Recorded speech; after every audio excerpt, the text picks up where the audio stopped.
इस देश में जब प्याज के दाम 100 रुपए प्रति केजी के ऊपर हो गए और इस सदन में हंगामा हुआ तो माननीय वित्त मंत्री जी ने कहा कि मैं प्याज नहीं खाती, तो मुझे उनके भाव से, प्याज की कीमतों से कुछ लेना देना नहीं है। ये मेरा विश्वास है सर कि माननीय वित्त मंत्री जी आटा, चावल, दाल, दूध, दही, पनीर तो अवश्य खाती होंगी, क्योंकि इन सब के भाव बढ़ गए। जीएसटी लगा लगा के इन्होंने देश की थालीनॉमिक्स, फूड इन्फ्लेशन को बिगाड़ दिया। आटा, दाल, चावल, दूध, दही, सबके रेट आज स्काई रॉकेटिंग है सर, आसमान छू रहे हैं। और भारत की फूड इन्फ्लेशन 10% से लेकर 17% के बीच पूरे वित्तीय वर्ष में मंडरा रही है। ये हालात हैं सर भारत की थालीनॉमिक्स की। वादा किया था सर आय बढ़ाने का, आय तो बढ़ी नहीं, महंगाई बढ़ गई। और सर बढ़ती महंगाई और घटती कमाई के चलते आज देश को आधार कार्ड की नहीं, उधार कार्ड की जरूरत पड़ रही है। देश के आम आदमी को उधार कार्ड की जरूरत कि ये सरकार आप सबको गरीब कर रही है। गरीब सिर्फ वो नहीं सर जो सड़क पे कटोरा लेकर भीख मांग रहा है, हम सब गरीब हो रहे हैं। गरीब इसलिए हो रहे हैं कि हमारी आमदनी नहीं बढ़ रही, लेकिन महंगाई बढ़ती जा रही है। सर हम लोग छाती चौड़ी कर कर कहते हैं कि हम युवा देश हैं, हम युवाओं का देश है, हमें अपने डेमोग्राफिक डिविडेंड पे गर्व है, फक्र है। सर भारत का डेमोग्राफिक डिविडेंड बेरोजगारी के तले दबता जा रहा है, सड़कों पे लाठियां खा रहा है, और भारत सरकार डेमोग्राफिक डिविडेंड को डेमोग्राफिक डिजास्टर में तब्दील करती जा रही है। सर ये सच्चाई है आज कि ये सरकार जिसने देश को, युवाओं को घर पे बिठाने का काम किया, इसका नारा बदल के हो गया है हर घर बेरोजगार। यही है आज की भाजपा सरकार। अगर किसान अपना कर्ज का भुगतान नहीं करता तो उसके नाम के नोटिस चिपकाकर किसान की बदनामी करती है ये सरकार। और बड़े बड़े उद्योगपति जो लाखों करोड़ रुपए डकार गए, उन्हें बिजनेस क्लास में बिठा के देश से रवाना करती। सर अतिरिक्त पैसे के लिए सरकार इस सदन के सामने आई है, कोई बात नहीं सर, उस पर चर्चा होगी, लेकिन चर्चा दो और विषयों पे होनी चाहिए। पहला विषय कि वित्तीय वर्ष की शुरुआत में 40 लाख करोड़ का जो इतना भारी भरकम बजट इस सदन ने सरकार को सैंक्शन किया था, मंजूरी दी थी, उस 40 लाख करोड़ को खर्च करके सरकार ने क्या पाया? क्योंकि भारत देश के आर्थिक इंडिकेटर्स संकट का अलार्म बजा रहे हैं। और दूसरा, आज से 2-3 महीने बाद यहां से 100 मीटर दूर नॉर्थ ब्लॉक में जहां आने वाले वित्तीय वर्ष का बजट बन रहा है, आज ये बहस मैं चाहूंगा आने वाले वित्तीय वर्ष के बजट की भी नींव रखे। और सर मैं नया सदस्य हूं सदन का, एक सुझाव और देना चाहता हूं। हम सारे लोग बजट पे चर्चा उसी समय करते हैं जब बजट प्रस्तुत किया जाता है।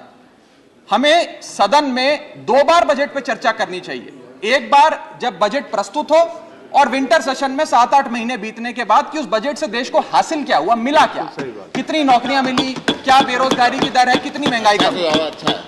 सर आज सरकार 3,25,757 करोड़ मांगने इस सदन के भीतर आई है। मैं माननीय वित्त मंत्री जी का ध्यान, ये पैसे सैंक्शन करने से पहले और सदन का ध्यान इस पैसे को अनुमति देने से पहले 8 बड़ी बीमारियां जिससे आज भारत देश की अर्थव्यवस्था पीड़ित है, बीमार है, उसकी तरफ करना चाहता हूं। पहली बीमारी है सर बेरोजगारी। इस सरकार ने चुनावों से पहले वादा किया था, भारतीय जनता पार्टी ने वादा किया था कि हम 2 करोड़ नौकरियां हर वर्ष देंगे। सर नौकरियां तो नहीं आई, लेकिन इस वित्तीय वर्ष में बीजेपी की सरकार ने बेरोजगारी दर को 45 सालों में सर्वाधिक कर दिया। सर 45 ईयर हाई पे अनएम्प्लॉयमेंट कर दिया। सर 2014 में जब बीजेपी की सरकार बनी थी,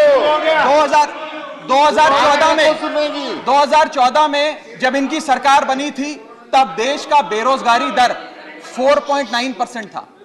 जब इनकी सरकार बनी थी तो बेरोजगारी दर 4.9% था। आज 8 साल बाद 2022 में यह बेरोजगारी दर 4.9% से बढ़कर 8% पे आ गया है। 8%। और ये तो ऑर्गेनाइज सेक्टर की बेरोजगारी है। अनऑर्गेनाइज सेक्टर के जॉब लॉसेस, एमएसएमई के कारखाने कितने बंद हो गए, उनका घर बिक गया, कारखाने बंद हो गए, उसका तो हिसाब ही सरकार के पास नहीं है। अभी कुछ ही समय पहले लोकसभा में जवाब देते हुए वित्त मंत्री जी ने देश को बताया कि कुल 22 करोड़ आवेदन पत्र भारत सरकार के पास नौकरी मांगने के लिए आए। उन 22 करोड़ आवेदन पत्रों में से आपको जान के चंबा होगा, सरकार ने मात्र 7 लाख लोगों को नौकरी दी। सर 22 करोड़ आवेदन पत्र के मुकाबले 7 लाख लोगों को नौकरी। सर हम लोग छाती चौड़ी कर कर कहते हैं कि हम युवा देश हैं, हम युवाओं का देश हैं, हमें अपने डेमोग्राफिक डिविडेंड पे गर्व है, फक्र है। सर भारत का डेमोग्राफिक डिविडेंड बेरोजगारी के तले दबता जा रहा है, सड़कों पे लाठियां खा रहा है और भारत सरकार डेमोग्राफिक डिविडेंड को डेमोग्राफिक डिजास्टर में तब्दील करती जा रही है। सर ये सच्चाई है आज। सर मैं आपको बताना चाहूंगा कि यह सरकार जिसने देश को, युवाओं को घर पे बिठाने का काम किया, इसका नारा बदल के हो गया है हर घर बेरोजगार। यही है आज की भाजपा सरकार।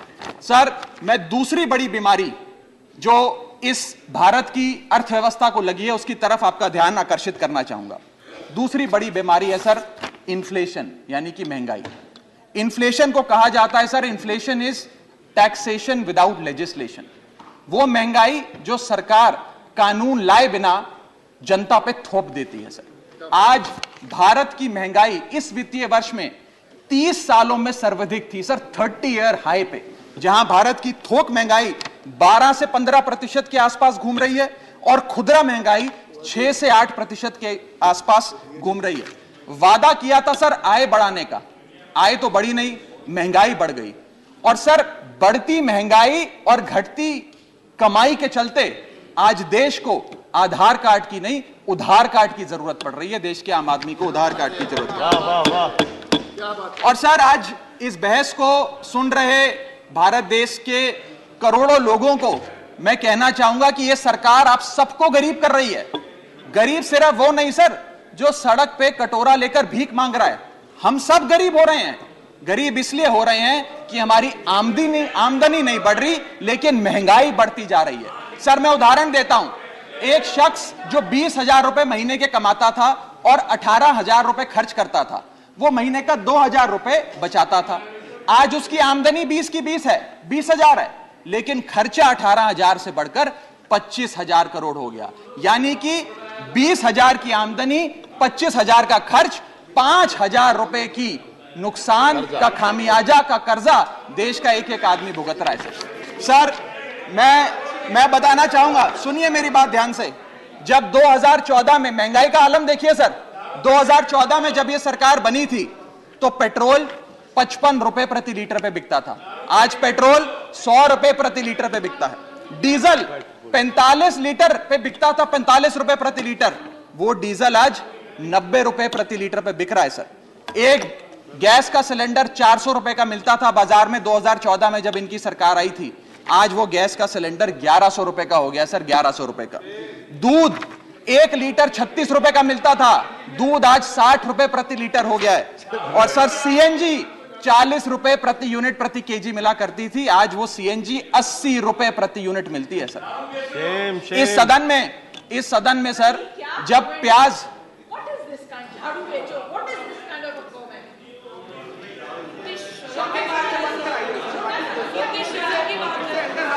सर आपका प्रोटेक्शन चाहिए, आपका प्रोटेक्शन चाहिए सर, ये बात सही है सर। कमेंट से देखिए सर आप। चलो बोलो सर, बोलो, चलो बोलो बोलो बोलो। सर जब देश में, I am not yielding but sir, इस देश में जब प्याज के दाम 100 रुपए प्रति केजी के ऊपर हो गए और इस सदन में हंगामा हुआ तो माननीय वित्त मंत्री जी ने कहा कि मैं प्याज नहीं खाती, तो मुझे उनके भाव से, प्याज की कीमतों से कुछ लेना देना नहीं है। ये मेरा विश्वास है सर कि माननीय वित्त मंत्री जी आटा, चावल, दाल, दूध, दही, पनीर तो अवश्य खाती होंगी, क्योंकि इन सब के भाव बढ़ गए। जीएसटी लगा लगा के इन्होंने देश की थालीनॉमिक्स, फूड इन्फ्लेशन को बिगाड़ दिया। आटा, दाल, चावल, दूध, दही, सबके रेट आज स्काई रॉकेटिंग है सर, आसमान छू रहे हैं। और भारत की फूड इन्फ्लेशन 10% से लेकर 17% के बीच पूरे वित्तीय वर्ष में मंडरा रही है। ये हालात हैं सर भारत की थालीनॉमिक्स की। मैं बताना चाहूंगा सर कि इस सरकार ने अमीरों को अमीर और गरीबों को गरीब करने का काम किया। पर कैपिटा इनकम किसी भी देश की आर्थिक स्वास्थ्य का एक बहुत बड़ा इंडिकेटर होता है। भारत की पर कैपिटा इनकम वित्तीय वर्ष 2021 में सर 9,160 रुपए से गिर गई। यानी कि हर व्यक्ति की औसतन कमाई 9,160 रुपए गिराने का काम किया। यानी कि आमदनी 98, खर्चा रुपया, यह सरकार ने करके हम सबको दिया है। सर, तीसरी बड़ी बीमारी जो भारत की अर्थव्यवस्था को लगी हुई है वो है आर्थिक सुधार का झांसा, the hoax of economic recovery. इस वित्तीय वर्ष के पहले क्वार्टर में भारत की आर्थिक विकास दर 13.5% थी। दूसरा क्वार्टर आते आते, जिसे फेस्टिवल क्वार्टर कहते हैं, जिसमें बड़े बड़े त्योहार आते हैं, जिसमें खपत भी बढ़ती है, उत्पादन भी बढ़ता है, मांग भी बढ़ती है, उस क्वार्टर में आर्थिक विकास दर 13.5% क्वार्टर 1 के मुकाबले गिरकर 6.3% पे आ गई। सर, यानी कि आधी हो गई। और अगर आप पिछले साल के क्वार्टर सेकंड से दूसरी तिमाही से कंपेयर करें तो क्वार्टर ऑन क्वार्टर 2021 में 8.4% दूसरी तिमाही की ग्रोथ थी, और इस बार इस क्वार्टर में जो अभी समाप्त हुआ 6.3% है। यानी कि भारत की आर्थिक विकास दर घटती जा रही है। और मुझे बड़े दुख से कहना पड़ रहा है कि जब वित्त मंत्री जी फरवरी में वित्तीय वर्ष 23-24 का बजट प्रेजेंट करेंगी, तब भारत की चौथी तिमाही की आर्थिक विकास दर 5% से भी नीचे होगी, which is unprecedented in recent time. Sir, यह भारत की इकोनॉमिक ग्रोथ की हालत है। और यह वर्ष तो जो बीत गया, इस वर्ष तो आपने आर्थिक जो विकास दर था उसकी ऐसी तैसी कर दी। अगले साल के आर्थिक विकास दर के आंकड़े सुनिए। सरकार चाहती है हम 8% पे आगे बढ़ें। वर्ल्ड बैंक कहता है वित्तीय वर्ष 23-24 में हम मात्र 6% पे ग्रो करेंगे। क्रिसिल कहता है हम 6% पे ग्रो करेंगे। ओईसीडी कहता है हम 5.7% पे ग्रो करेंगे। गोल्डमैन सैक्स कहता है हम 5.3% पे ग्रो करेंगे, और आईएमएफ कहता है हम 5.1% पे ग्रो करेंगे। यानी कि भारत की अर्थव्यवस्था में ऊपर जाने की बजाय हमारी व्यवस्था नीचे आ रही है। सर, चौथी और एक बड़ी बीमारी जो भारत की अर्थव्यवस्था को लगी है वो है द डेट क्राइसिस। भारत सरकार की देनदारी, भारत सरकार पे चढ़ा बहुत बड़ा कर्ज। सर, 1947 से लेकर 2014 तक, यानी कि इन 67 सालों में कई पार्टियों की सरकारें रहीं, केंद्र में कई पार्टियों ने शासन किया। इन 67 सालों में तमाम पार्टियों की सरकारों ने मिलकर कुल कर्जा 55 लाख करोड़ का लिया था, और बीते 8 सालों में 2014 से 2022 में इस बीजेपी की सरकार ने कुल कर्जा 85 लाख करोड़ रुपए लिया। यानी कि एक तरफ 67 सालों का, बीते 67 सालों का 55 लाख करोड़ का कर्जा, और इस सरकार ने अकेले 8 सालों में 85 लाख करोड़ रुपए का कर्जा ले लिया। मैं पूछना चाहता हूं इनसे कि ये तो मुफ्त की रेवड़ी भी नहीं बांटते, ये तो मुफ्त की रेवड़ी में भी विश्वास नहीं रखते, तो फिर इनका कर्जा इतना कैसे बढ़ता जा रहा है? ये पैसा जा कहां रहा है, किसकी जेब में जा रहा है? दोस्तवाद की नीति के तहत कौन से इनके दोस्त हैं जिन्हें फायदा पहुंचाया जा रहा है? ये मैं पूछना चाहता हूं। सर, 2014 में जब भाजपा की सरकार बनी तो government debt to GDP ratio 40% था, मात्र 40%। आज government debt to GDP ratio इस देश में 90% छू रहा है। सर, 90%। और इस देश की डेट की स्थिति बढ़ाकर 1,55,000 करोड़ का 1,55,000 करोड़ का कुल कर्जा इस देश ने लिया। सर, पांचवी बीमारी जो भारत की अर्थव्यवस्था को लगी हुई है, पांचवा बड़ा रोग, किसानों का संकट। सर, मैं बताना चाहूंगा कि बड़े बड़े उद्योगपतियों के, अपने दोस्तों के बड़े बड़े लोन्स इन लोगों ने माफ कर दिए, लेकिन भारत देश के किसान की जो कर्जा था, जो डेट था, वो पिछले 8 सालों में 53% बढ़ा है, कम नहीं हुआ सर, 53% इंक्रीज हुआ है, जिसके चलते आज एवरेज फार्मर डेट, पर फार्मर डेट इस देश की 74,000 रुपए, यानी कि 74,000 रुपए का कर्जा आज देश के हर किसान के सर पर है। सर, अगर किसान अपना कर्ज का भुगतान नहीं करता तो उसके नाम के नोटिस चिपकाकर किसान की बदनामी करती है यह सरकार, और बड़े बड़े उद्योगपति जो लाखों करोड़ रुपए डकार गए उन्हें बिजनेस क्लास में बिठा के देश से रवाना करती है। सर, ये सरकार। सर, आज हमारा देश का अन्नदाता, देश का किसान जो हमारा पेट भरता है, जो हमें खाना देता है, सर, आज वो जहर खाने को मजबूर हो गया है। एनसीआरबी का डेटा बताता है कि वित्तीय वर्ष 21-22 में 10,851 किसानों ने आत्महत्या करी। यानी कि इस देश में औसत रोज के 30 किसान आत्महत्याओं की आती है। 30 किसान रोज इस देश में आत्महत्या कर रहे हैं। हम आजादी का अमृत महोत्सव मना रहे हैं, and 30 farmers per day in this country commit suicide, sir. Sir, मैं अपने ट्रेजरी बेंचेस पे बैठे मित्रों को यह भी कहना चाहूंगा कि किसान भोला है, भुलक्कड़ नहीं है। वो ये नहीं भूला कि 1 साल आपने उसे खुले आसमान में सड़कों पे आंदोलन करने के लिए उतारा था, जिसमें 800 से ज्यादा किसानों की शहादत हुई, सर। और सर, किसानों के बारे में मैं एक आपको बड़ी महत्वपूर्ण जानकारी देना चाहता हूं। किसानों की आय दुगनी करने का वादा सरकार ने किया था कि हम बढ़ाएंगे और दुगनी करेंगे। आय दुगनी करना तो छोड़ दीजिए, स्टैंडिंग कमेटी ऑन एग्रीकल्चर की रिपोर्ट बताती है कि 4 से ज्यादा राज्यों में आय बढ़ाना तो दूर, 30% किसानों की आय घट गई, सर। बढ़ाना तो दूर की बात, आय किसान की घटाने का काम इन लोगों ने किया। और एक ऐसे दौर में जब भारत की रूरल इन्फ्लेशन भारत की अर्बन इन्फ्लेशन से ज्यादा है, यानी कि गांव में रहना महंगा है शहरों के मुकाबले। सर, मैं छठी बीमारी पे आता हूं। जो छठी बीमारी भारत की अर्थव्यवस्था को लगी हुई है, सर, वो है प्राइवेट सेक्टर इन्वेस्टमेंट में गिरावट। 2 बड़े फायदे इस सरकार ने कॉर्पोरेट जगत को दिए।